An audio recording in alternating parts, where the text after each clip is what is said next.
एक व्यक्ति ने महात्मा बुद्ध से पूछा, मेरी जिंदगी में इतने दुख क्यों हैं? इतनी तकलीफें क्यों हैं? इतनी परेशानियां क्यों हैं? तो महात्मा बुद्ध ने उससे कहा, बताओ तुम्हें कौन सा दुख है? उसने कहा, मैं अपने कितने दुख आपको बताऊं?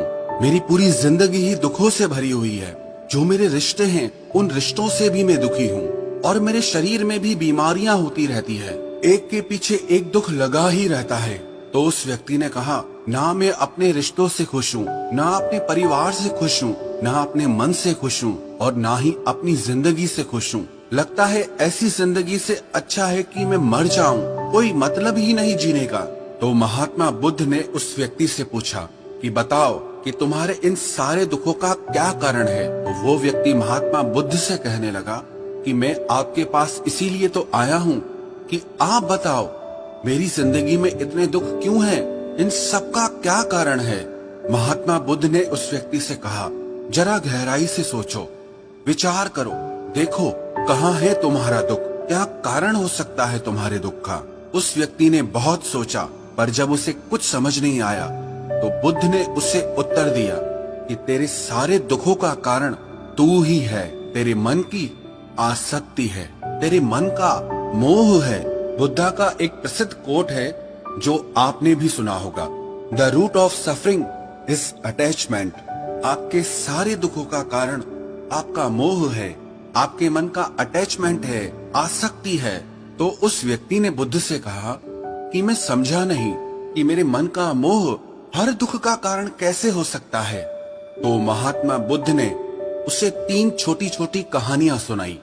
पहली कहानी, एक व्यक्ति पेड़ से चिपक कर चिल्ला रहा था कि कोई मुझे बचाओ, कोई मुझे इस पेड़ से छुड़ाओ, इस पेड़ ने मुझे पकड़ लिया है। तो वहां से एक गुरु और शिष्य गुजरे। उस शिष्य ने अपने गुरु से कहा कि गुरुदेव, इस आदमी की मदद करनी चाहिए, ये इस पेड़ से चिपक गया है, इसे छुड़ाना चाहिए। तो उसके गुरु ने अपने शिष्य से कहा कि इसकी मदद कोई नहीं कर सकता। तो वो शिष्य हैरान होकर पूछने लगा कि ऐसा क्या है कि इसकी कोई मदद नहीं कर सकता? तो गुरु ने कहा कि इस व्यक्ति ने खुद ही पेड़ को पकड़ लिया है और जिस इंसान ने खुद किसी चीज को पकड़ा हुआ है उसे कौन छुड़ा सकता है, उसे कौन बचा सकता है? ऐसे ही बुद्ध ने कहा कि तुमने भी सारे दुखों को खुद ही पकड़ा है कि ये मेरा है, ये छूट न जाए, ये मेरे पास रहना चाहिए, ये मुझे मिलना चाहिए। और तेरे सारे दुखों का कारण ये मैं और मेरे का बंधन है। फिर बुद्ध ने उसे दूसरी कहानी सुनाई कि जैसे एक मकड़ी वो खुद ही जाला बुनती है और जाला बुनते बुनते एक दिन ऐसा आता है कि वो उस जाले में खुद ही फंस जाती है। वो चाहकर भी उस जाले से बाहर नहीं निकल पाती है। ऐसे ही तूने भी अपनी जिंदगी में कितने ही रिश्ते बनाए हैं, कितनों से मोह लगाया है, कितनों को अपना माना है और उनमें मोह रखने के कारण आज वो तुझे दुख दे रहे हैं। सारी दुनिया में कुछ भी होता रहे, हमें दुख सुख नहीं होता है। हमें दुख सुख कब होता है? जब हमारे अपने के साथ कुछ होता है या हमारा अपना हमारे साथ कुछ करता है। फिर महात्मा बुद्ध ने उसे तीसरी कहानी सुनाई कि शहद से भरे एक पात्र में एक उड़ती हुई मक्खी घुस जाती है। उस शहद के मीठे रस में उसे बहुत आनंद आता है, वो बहुत प्रसन्न होती रहती है और अगर वो चाहे तो थोड़ा सा शहद का रस लेकर के वहां से उड़ सकती है, लेकिन वो उस रस में इतना डूब जाती है, इतना खो जाती है कि वो वहां से उड़ना ही नहीं चाहती और उस रस को लेते लेते उसके पंख उसी शहद में फंस जाते हैं। फिर जब तक उसका पेट भरता है वो बुरी तरह से उस शहद में फंस जाती है। फिर वो वहां से निकलने की बहुत कोशिश करती है, आगे जाती है, पीछे जाती है, दाएं जाती है, बाएं जाती है, पर वो वहां से उड़ नहीं पाती है, वो फंस जाती है उसी में ही। ऐसे ही तूने भी अपनी जिंदगी में जिन रिश्तों में आनंद लिया, सुख लिया, शुरू शुरू में तो तुझे बहुत सुख आया और आज वही रिश्ते तुझे दुख दे रहे हैं।